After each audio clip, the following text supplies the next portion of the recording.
Assalamualaikum warahmatullahi wabarakatuh. Izin memperkenalkan diri, nama saya Silvina Maulida dengan NPM 2021020175 kelas F Hukum Tata Negara. Baiklah, di sini saya akan membawakan materi tentang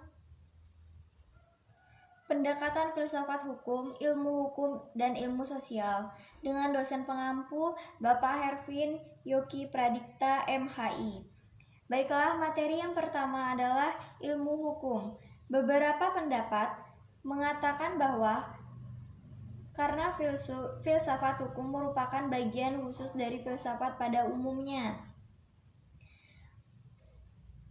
maka berarti filsafat hukum hanya mempelajari hukum secara khusus, sehingga hal-hal non-hukum menjadi tidak relevan dalam pengajian filsafat hukum. Sebagian filsafat hukum tunduk pada sifat-sifat, cara-cara, dan tujuan-tujuan dari filsafat pada umumnya. Di samping itu, hukum sebagian objek dari filsafat hukum akan mempengaruhi filsafat hukum. Dengan demikian, secara timbal balik, antara filsafat hukum dan filsafat saling berhubungan. Secara sederhana, dapat dikatakan bahwa filsafat hukum adalah cabang filsafat, yaitu filsafat tingkat laku atau etika yang mempelajari hakikat hukum. Dengan perkataan lain, filsafat hukum adalah ilmu yang mempelajari hukum secara filosofis. Jadi, objek filsafat hukum adalah hukum dan objek tersebut dikaji secara mendalam sampai kepada inti atau dasarnya, yaitu disebut hakikat. Menurut Purnadi Purbacaraka dan Surjono Sukanto, hukum dapat diartikan sebagai berikut.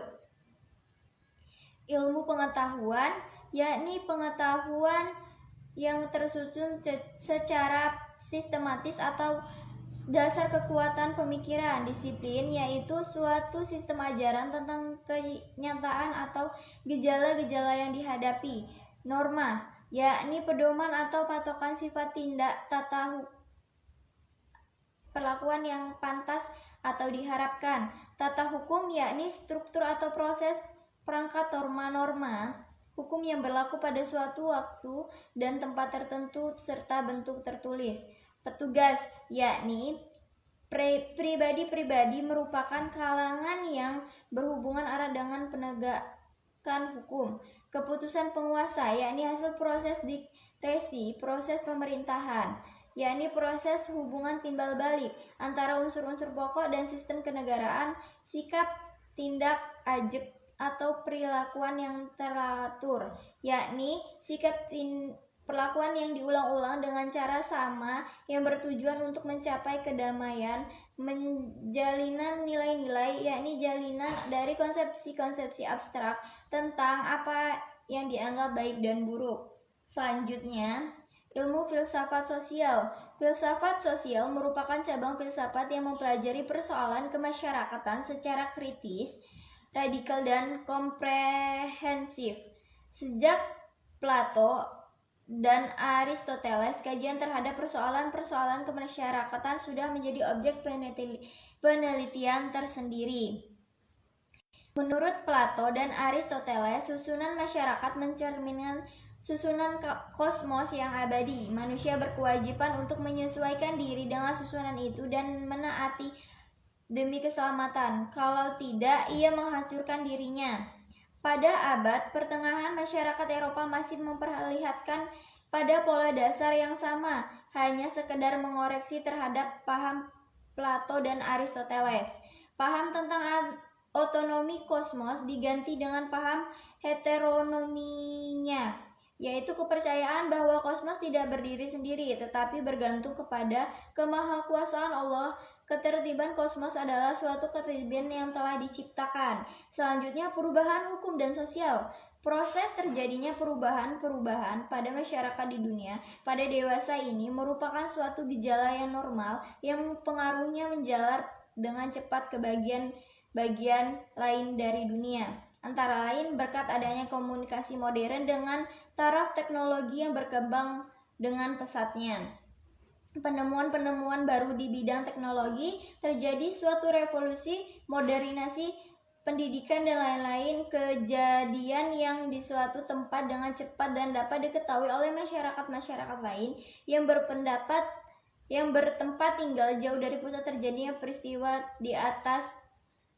Perubahan-perubahan dalam masyarakat dapat mengenai nilai-nilai, kaidah-kaidah, pola-pola, perilaku, organisasi, struktur, lembaga-lembaga sosial, stratifikasi sosial, kekuasaan, interaksi sosial, dan lain sebagainya. Faktor yang mempengaruhi terjadinya perubahan pada umumnya dapat dikatakan bahwa sebab-sebab terjadinya perubahan sosial dapat bersumber pada masyarakat itu sendiri dan adanya letak di luar masyarakat tersebut, yaitu yang datangnya sebagai pengaruh dari masyarakat lain atau alam sekelilingnya. Sebab yang bersumber dari masyarakat itu sendiri adalah antara lain bertambahnya atau berkurangnya penduduk, penemuan-penemuan baru, pertentangan, dan terjadi revolusi. Suatu perubahan sosial dapat bersumber pada sebab-sebab yang berasal dari luar masyarakat tersebut. Misalnya sebab-sebab yang berasal dari lingkungan alam, peperangan, pengaruh kebudayaan masyarakat, dan lain sebagainya. Baiklah, mungkin itu saja materi-materi yang saya sampaikan. Jika ada salah-salah kata, saya mohon maaf. Kepada Allah saya mohon ampun. Saya akhiri. Wassalamualaikum warahmatullahi wabarakatuh.